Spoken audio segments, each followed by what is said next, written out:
Hello and welcome. My name is Amber Haskell, and I'm the Vice President and Executive Director of the Greater Boston Chamber of Commerce Foundation, and I have the pleasure of overseeing our Pacesetters initiative. While much of our attention focuses on the development of responsible sourcing practices within our Pacesetters network of corporate buyers, we also aim to provide the best possible insights for small local businesses for them to engage and partner with buyers like Columbia Construction. Our Doing Business series is a key element of that, and we're grateful to all of our corporate buyers for their participation and to our funder, the Eastern Bank Foundation, for their continued commitment to this work. And lastly, we are thankful to Columbia Construction for joining us today and sharing their insights with the small business community. Before I introduce today's speakers, I just have a couple of quick housekeeping notes.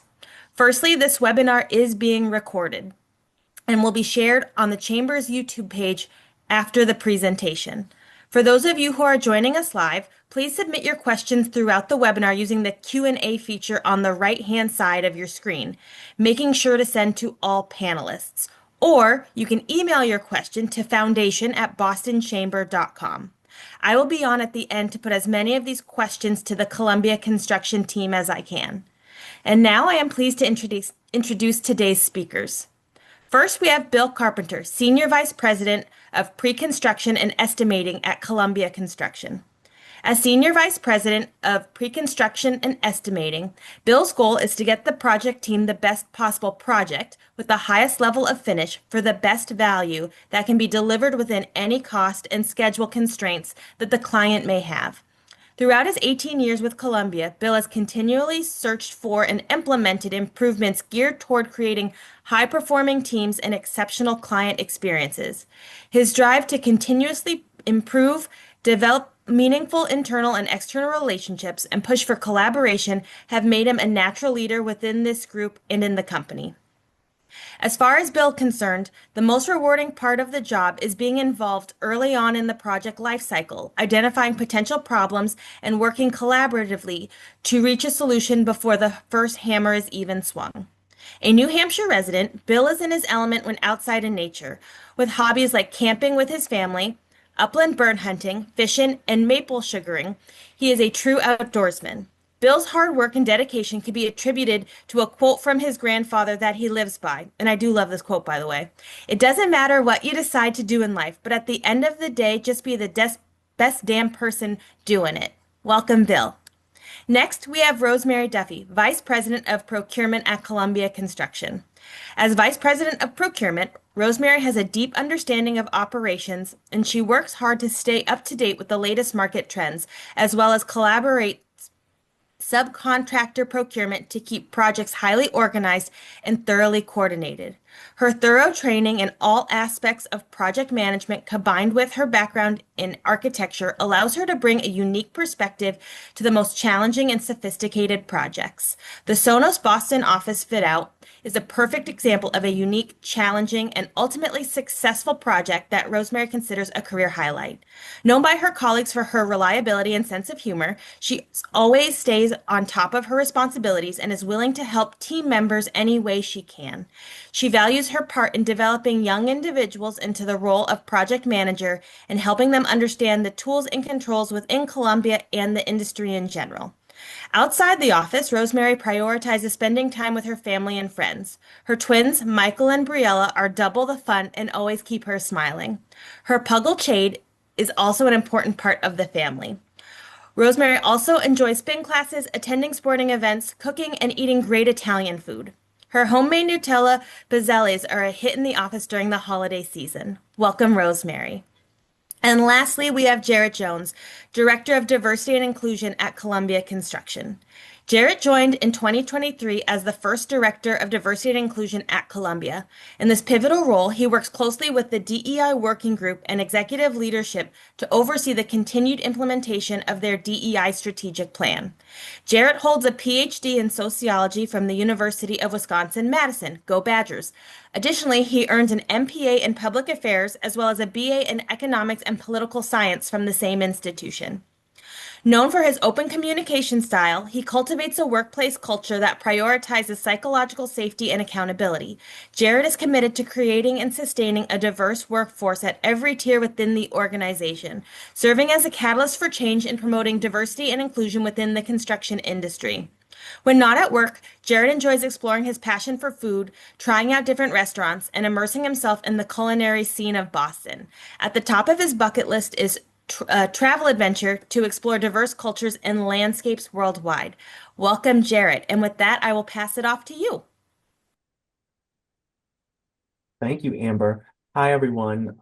Again, I'm Jared, and I just want to thank you all for taking the time out of your day to be here. I know that I'll speak for my colleagues. We're eager to have this conversation, and I hope that today gives you a real sense of what it's like to do business with Columbia, not just the processes that we do, but also the people and the values behind it. With that said, I want to pass it on to my colleague Rose, who will talk about who we are as a company. Hello, everyone. And again, thank you for joining. Columbia, we were founded in 1925. That's right, 100 years. We are actually celebrating as a company our 100-year anniversary this year. Um, we have 85% repeat clients, which says a lot about Columbia and who we are. We do build relationships with our clients, and they keep coming back for more. We've grown a lot over the past several years. We have now 225 plus employees, an average about 500 million a year in construction volume. We do have 7 different markets that we serve. We have academic, corporate, interiors, healthcare, hospitality, science and technology, and also our energy group. What we call the Columbia Way. We have accountability and ownership, client focus, communication, continuous improvement, safety mindset, teamwork, trust, integrity, and honesty, and work-life balance is very important to us. These values we do intend our partners to obtain as well. We'd like to have our culture align with our trade partners as well. And as we get into our presentation, you're going to see how our Columbia Way evolves. So for us at Columbia, as Rose was saying, that this just isn't about business, it's about relationships. So we know that the construction industry can be hard to navigate, especially for small and local businesses trying to break in and grow or get seen. And we also know that if we want to build with integrity, we have to move beyond the networks we have always relied on. So as Rose said, we're not a massive company, but we're growing. And as we grow, we want our circle to grow with us. So this means having more conversations, providing more access, and being more intentional about who we work with.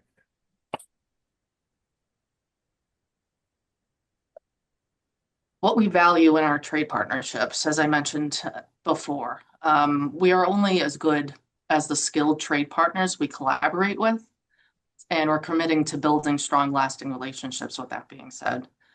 It goes a long way, our transparency, reliability, respect, growth, and excellence. Clear expectations and timelines and communication is a big part of who we are and what we expect from our trade partners. Reliability, partners who follow through and stay aligned with project needs. Respect, professionalism, and trust on every job site. Trust is huge when it comes to relationships. That's how you build relationships. We want our clients and our trade partnerships to trust us, and we want it to be mutual, a mutual relationship. Growth, investment in building long-term relationships with emerging partners, and excellence, a shared commitment to high-quality work and performance. So at Columbia, we're relationship driven, as you can see. That's not a slogan, that's just how we operate. So we want to know more about who we're building with, not just the trade, but how you work, how you communicate, and how we can support each other. We've seen time and again that the strongest projects aren't just about the technical and being technical in scope, they're about trust. So the best teams are the one where everyone feels respected, heard, and supported. One way we do this is through our biweekly outreach. Every other week, we host meet and greets with small and local businesses. These aren't just check the box sessions. They're real conversations about how we work, how you work, and where there might be alignment. We see partnership as mutual learning. We want to learn more about your challenges and your strengths, and we're open about what we're still figuring out. We don't want talk just to be for the sake of talk. We want conversations that lead to real clarity, shared understanding, and over time opportunity.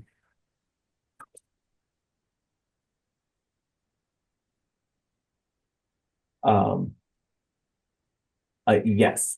And so we're committed to growth.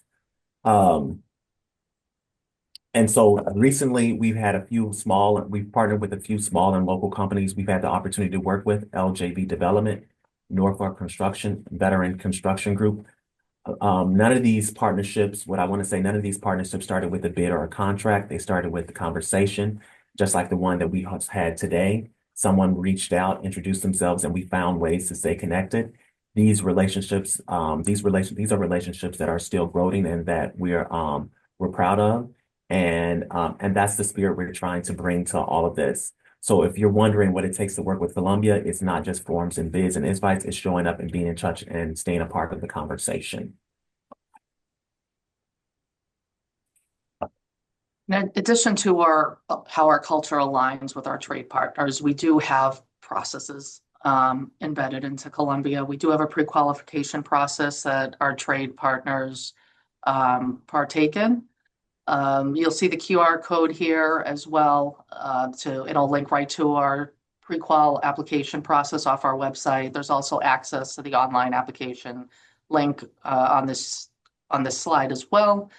There are some submitted required information that we do ask for, and I'll provide why we do ask for these as well, such as just the company details, as in the W-9 in your legal name. There's current financial information, a letter of bondability from your surety or insurance, as well as OSHA 300A logs for the last 3 years, EMR letters from your insurance agent. And we also ask for work in progress, what we call a WIP report, for all active projects, including like the contract amount, the current stage of completion, projected end date.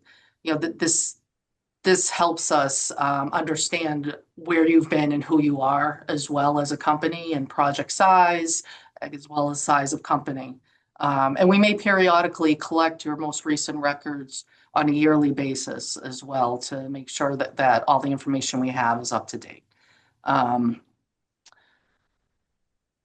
Why we ask for this information? A lot of people really come back with those questions to us when they're filling the pre-qualification process. So why this information is used and why we ask for it. So we access your company's capabilities and fit for our projects. So depending on what size jobs you have done and the size company you are, that's gonna understand what projects we want to pair you up with. Whether it's a smaller project, we're not, if you're a smaller company, we're not going to put you on a $3 million job. That's gonna, as a team, we want to succeed. So we want to succeed as a team and put the right fit for the right projects. Identify opportunities where your expertise can be leveraged effectively. Maintain compliance with industry standards and requirements. Ensure the safety, the quality, and integrity of our construction products are met. Accessing financial stability, current and upcoming workload, and past performance, as I mentioned before. This is all key factors of why we ask for all this information.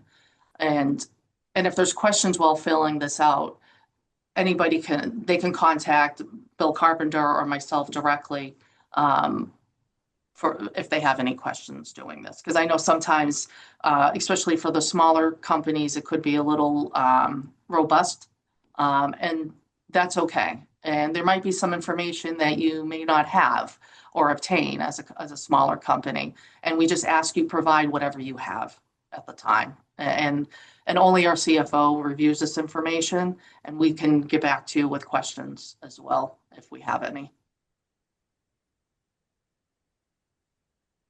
All right. So, why are we all here, right?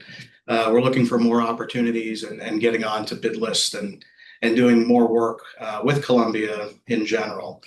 And, as Rose has mentioned, it really all starts with the pre-qualification process. It's the baseline of info that we use to evaluate what projects are the right fit for the trade partners that we're working with. So on those new opportunities, we're looking for workforce size, your past project size that you've completed successfully, the different types of projects that you've been involved with or worked on, or even key foreman. What type of technical capabilities or expertise do they have that would be the right fit for the new opportunity that we may want Bill, to. if I could jump into Sure. here, I think based on all that information, like I mentioned before, we have 7 different sectors that we serve. Yep. And that might be a factor as well. There may be a company that only does academic or only does healthcare or only does corporate. And that helps us align because we like to do meet and greets internally with new or trade partners. And that will align who is the audience attending those meet and greets as well. Yeah, great point.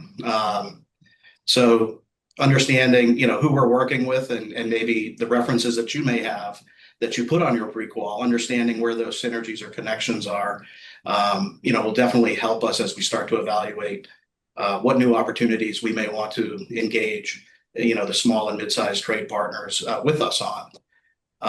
If you're looking to get a greater understanding of any of the current work that we have in the pipeline, don't hesitate to reach out to Rose or myself, right? We're always thinking about what the right opportunities are and looking to kind of target the right fit. So we have the right balance of vendors that are working on all of our projects across all of those market sectors. And if we roll into the next slide, that bid solicitation process, you've gone through the pre-qual, you perhaps have met with us here at our office to either have a quick meet and greet or a lunch and learn or a training session, right? We've found out who the appropriate point people are in your organization. The next step is getting on the list and getting bid solicitations. So when you do get on the list, the ITB, invitation to bid process, is very straightforward. It's an email notification that goes out. The ITB is a Cliff Note version of all of the particulars of any new opportunity or project that we're working on here at Columbia. Some of the information that you may find on that ITB or invite to bid, is the project our project? Is it a job that we're competing on against other general contractors or CM firms? We're going to let you know the types of trades that are involved in the project. Is there electrical? Is there mechanical? Is it painting or demo? That way you'll have all the information you need to make the decision for your business as to whether it's a pursuit that you want to continue on with or an opportunity you'd like to be involved with. In addition to the project specifics, we get into anticipated schedule. We talk about due dates. We provide links to drawings. So you really do have all the information you need to make that go, no go decision as one of our trade partners. The format is set up electronically. So just as you get the invite via email, there'll be a clickable link where you can either acknowledge that you will bid the project or you'll decline to bid the project. You'll also have the lead estimator's info on that invite. So if you want to ask additional questions or, maybe you're on the fence as to whether you're going to be bidding the job or not, you can reach out directly to that lead estimator, ask any additional questions that you may need to help determine whether that job is the right fit for you as part of that opportunity. If you have any questions, right, I can't say this enough, make a phone call, reach out. You can do email or text or or what have you, communication is key. So being able to get to the right person to understand, any potential answers to any questions you have is critical. If we don't hear from you electronically or via voice, within 3 to 5 days of that invite to bid being sent out or that bid solicitation, we're generally making phone calls to you and your business to understand if you are participating, if you're not, if you choose not to participate, we want to understand why. So we can make sure that we're targeting the right opportunities to projects that kind of fit in your area of expertise or the timing, right? Sometimes there are situations where we may have a great opportunity, but you're already committed to several other projects and you may not have the bandwidth to pursue this current opportunity that we're working on. So those are the types of conversations and things we want to understand. If you do end up pursuing the job and submitting a bid, there's a fairly detailed de-scoping and bid review process as we go through and understand the scope of work that you may be pricing, right? So if it's electrical, we may be asking some follow-up questions. Did you include the lights? Did you include the gear? Are you sticking within the bounds of the project specifications, or are you carrying some value engineering ideas as part of your bid submission? But at the end of the day, we want to try and make sure that the most qualified bidder is awarded the project at the trade level. If we don't win, we're pretty good about following up. That follow-up can look like an email or a phone call to let you know that, hey, maybe Columbia wasn't selected as the GC for the project, or maybe we went a different direction with another trade partner for your specific trade package worth of work. And I would say always, we're not perfect people. So if we don't reach out to let you know where the project stands, we have an open door policy where you can always call either Rose or myself to get that follow-up feedback that you may be looking for. Thank you. Thank you, Bill. And so what I want to say too is that that at Columbia, we're committed to growth and building relationships over time. And we believe that that'll build capability for the entire construction industry. And for us, growth means investing in those long-term sort of partnerships. We don't want to just work with you once. We want to see small and local businesses not only win one job, but win more jobs over time. And that'll help everyone. I want to say thank you for taking the time to participate in this conversation. We know that your time is valuable. We are interested in still learning more about you and having conversation. We hope that we can answer any questions that you may have. If you want to reach out to Rose, myself, or Bill, you can follow our website, and that website has our contact information, and we are always open to answering questions and getting to learn more about each of you. Thank you.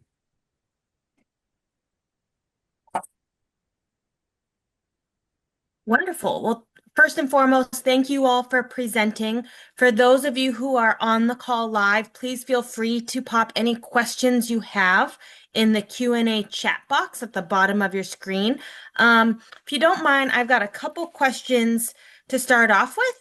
The first being, you all talked a lot about communication and relationship building and how that's an important part of the process for small local businesses to be able to partner with you all. Can you talk a little bit about what does that look like for you in the relationship building stages? How often should someone reach out to you and follow up? Where's a good place to start when you're looking to build the relationship with your team?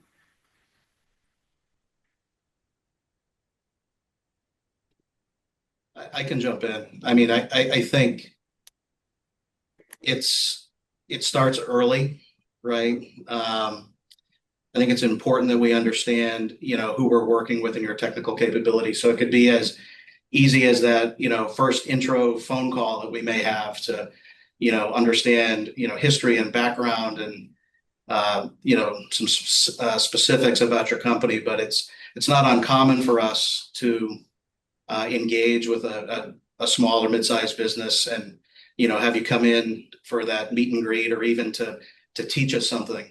Like I find that, The estimating department is a team of 24 people. And as much as we think we know everything, we never do. So being able to get that, trade specific feedback or understanding of a specific component of the work that those businesses do is hugely valuable when that can be taught to us, right? We're great listeners.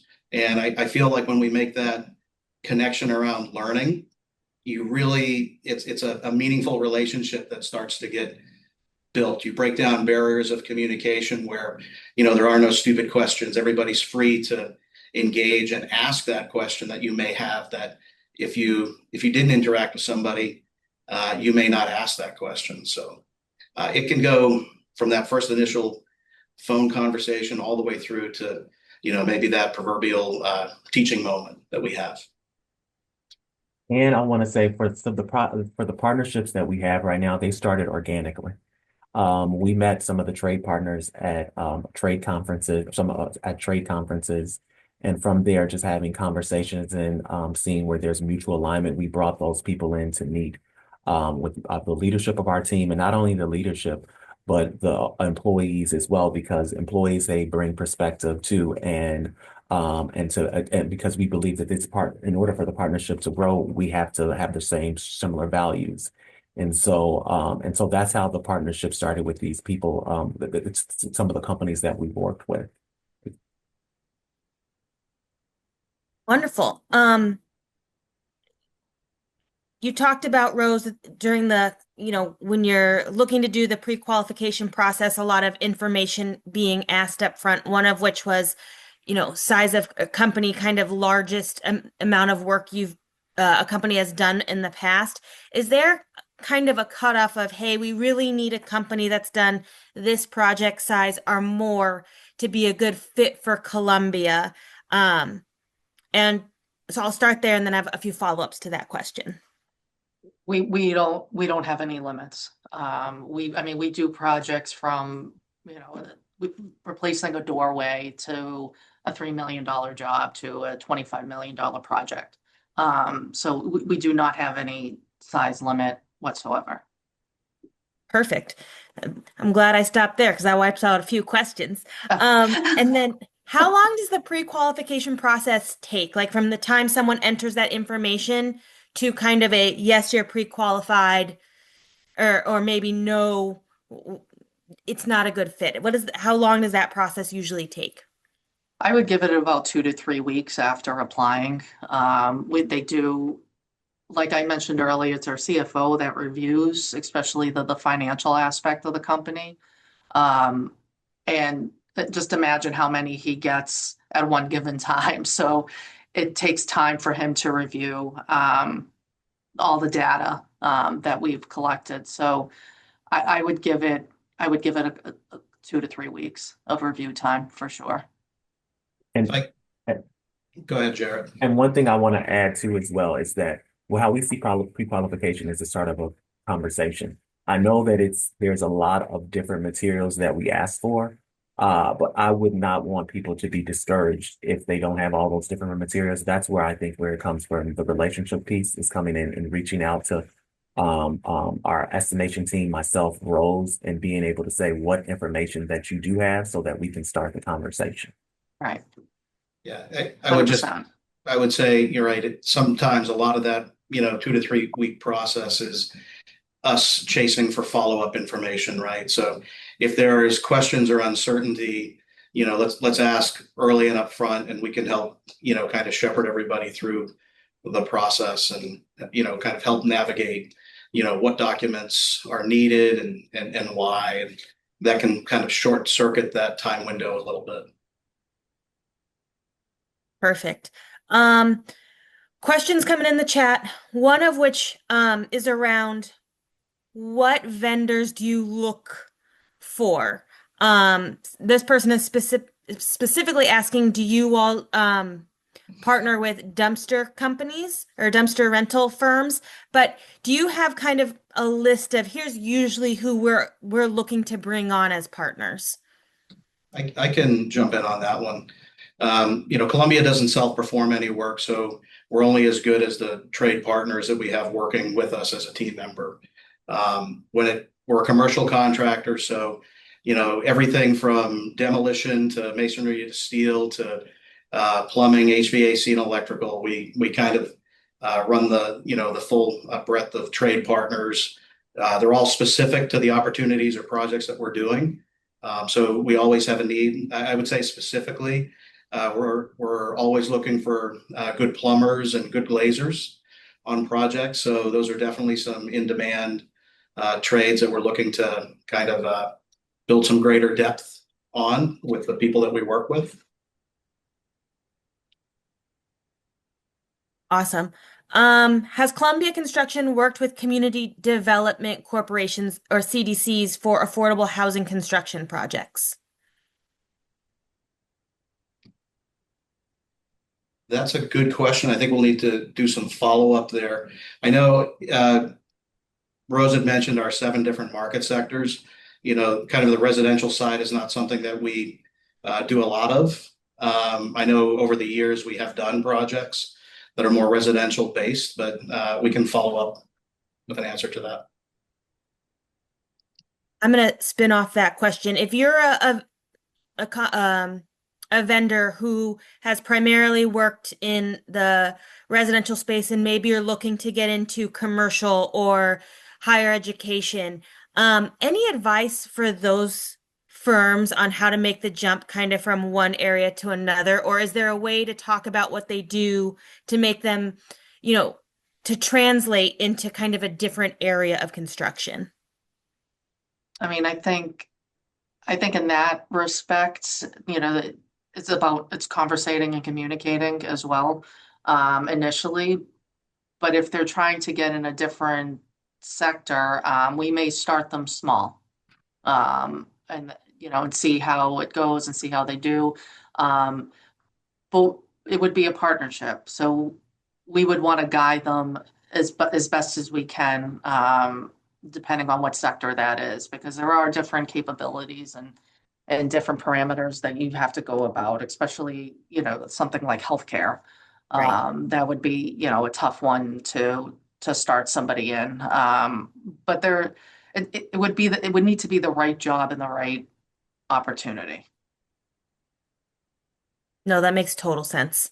Um, if there is a smaller firm that needs technical assistance throughout the bidding process, is there a partner you all work with or recommend a vendor could go to get the support to make their way through your bidding process? Yeah, I would say reach right out. It's not uncommon for us to get involved with newer vendors as part of our process. I think sometimes it may seem like with we had mentioned the bid leveling and maybe de-scoping of proposals that come in. It's not uncommon for us to hear, why are you asking me so many questions? Here's my proposal. And the reality is, we're looking out for you in addition to us to make sure that we have a full understanding of the complete project scope for that particular trade. So I think initially, people that are unfamiliar with that bid leveling or de-scoping process may be put off by it. But at the end of the day, we're both trying to help each other trip over, any inconsistencies in the bidding documents or in the scope of work. And we'd rather ask those questions early before they become, costs at the end of the day when we're trying to build the job. But if it's related to pre-qual, the bidding process, anything estimating related, as I mentioned, we've got a team of 24 individuals here that are really fantastic people, and they're really helpful and eager to help work with subs and the trade partners that we interact with on all of our jobs. So I would say reach out. Perfect. I'm going to ask one last question before we wrap up here, and that is, what piece of advice would you all give smaller vendors on how to be successful? Whether particularly in working with you all, but in general, working within the construction industry. Any piece of advice you have for them? I would say open and honest conversations, right? Um, we communication seems so easy, but it's so hard for so many of us to do. So, the more that we can communicate via voice or in person and make sure that we listen and understand, the better you will do in this construction environment, right? It's all about getting the information and having clear understanding. So sometimes it's the easiest things that are the hardest to do. And something I would say, it's okay to say no. Yep. It's okay to say, no, we can't bid this because we don't have, for example, the manpower or we don't have the expertise for the job. It's okay to say no because we'll work on a different opportunity with that particular individual. It's not going to hurt them. It's about being honest and communicative with us, and trying to find the right fit for that company. We would rather that honest and upfront conversation, because if we put them in a position that we think they're ready for, but they know they're not, um, we want to know that, because, if they fail, we all fail, on that project. And like we mentioned before, we're only as good as our skilled trade partners. We do not self-perform any work, so we are relying on our trade partners to succeed, because if they succeed, we all succeed. Jared, any words of wisdom from you before we hop off?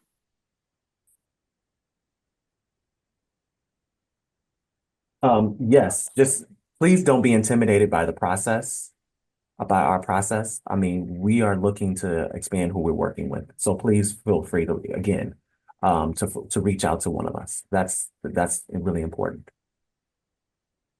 Wonderful. Well, thank you all for your time.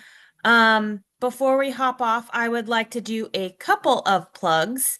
The first is for any small businesses on the call today or watching the recording. The Greater Boston Chamber of Commerce Foundation does have a program called First Call, where we are here to help you navigate the technical assistance ecosystem, understand what your highest need challenges, and help you find supports in your local area. If you are interested in looking for technical assistance and needs support navigating it, please go to bostonchamber.com. If you go under the Our Network section, under the Small Business Network, you'll find a button to help to get you connected to a business advisor who can help you navigate the small business technical assistance ecosystem across Massachusetts. I'd also like to invite you for our next Doing Business webinar. It will be on June 26th from 1 to 2 p.m. with Mass General Brigham, who will be sharing their procurement processes and how they support small local businesses. And with that, I would like to thank Rose, Bill, and Jared again for joining us and sharing their expertise today in the procurement world. And thank each and every one of you for joining us. We hope to see you at another chamber program soon. Thank you. Thank you for having us. Thank you. Thank you.